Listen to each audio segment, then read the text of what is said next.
Mr. Blair, great to have you with us. Let's start with the impressive speech that you made just now, where you highlighted the significant growth potential of China's economy. Tell us, why did you want to bring that message to summer Davos in China? It's important that people from the outside of China understand just how strong the development's been in China, and in particular now the move towards China as a hub of innovation. And you know, I'm fascinated by the technology revolution, its implications for the world, and China is developing extraordinary technology here, and it's important that people from the outside understand that. And also, you made that point. You said during your meeting with Chinese Foreign Minister Wang Yi that you don't believe in isolating China, which is a point that you've been advocating for many years. So why do you think it's important for the West to keep engaging with China? And in practical terms, how can the West strike a balance between engaging with China and addressing their strategic concerns? China is a major power. My institute works in almost 50 countries across the world. China is probably the largest trading partner of virtually every one of those countries, other than their next door neighbor. And you know, China's got every right, by reason of its civilization, its technology, its economy, its people, to be a great power. So whatever differences there are, it's important we stay engaged and we try and understand China, try and see China through Chinese eyes and not just through Western eyes, because otherwise, you know, you will end up with more ignorance, misunderstanding, and potentially conflict when we really can't afford to have that happen.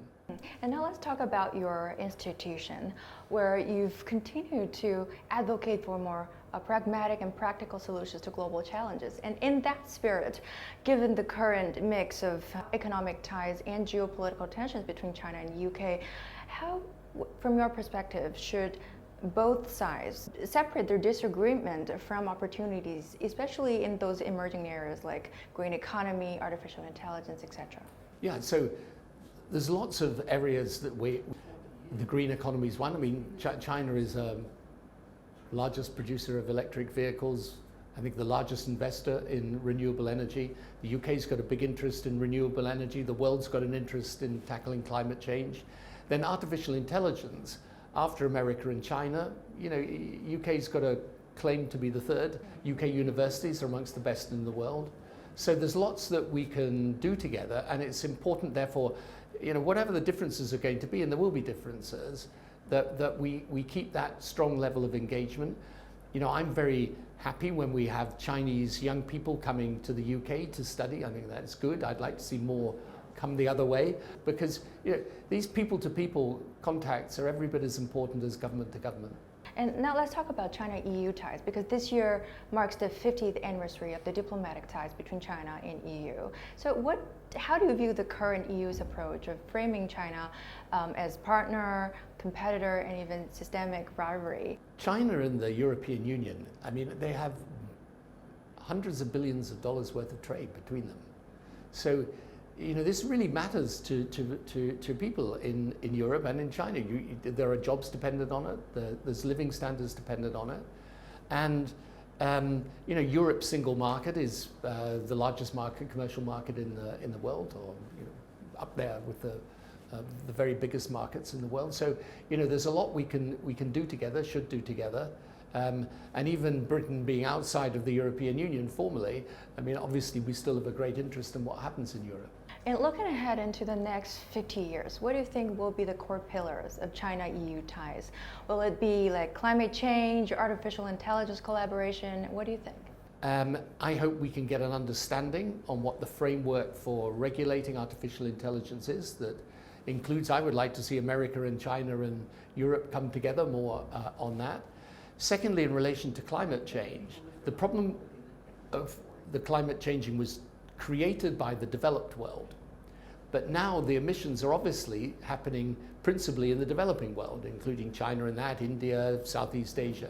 So again, how do we manage to work together so that Europe and China are working along common lines in tackling climate change? And then you've got issues around global health, where you know, if we were prepared to cooperate more on health, on sharing health data, for example, you know, there's so many things we could do. I know that you are strong advocate for globalization and multilateralism. Yet today we're seeing the US leaning more towards unilateralism or protectionist policy.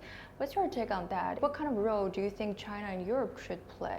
And on globalization, look, we work in some of the poorest countries in the world, my institute, and particularly, for example, in Africa, whose population is going to double in the next 30 years. So you're going to have this huge question of how do these people get access to the good things in life that more and more people have in China and often we take for granted in the West. And the answer is by having more global engagement. So these countries in Africa, they're going to have to develop. They need the investment coming in. They need to sell their goods outside. They need to, for example, make sure they're not just digging their commodities out of the ground, but also processing them to add value. So this is, I think, globalization in the end, because it's technology as well.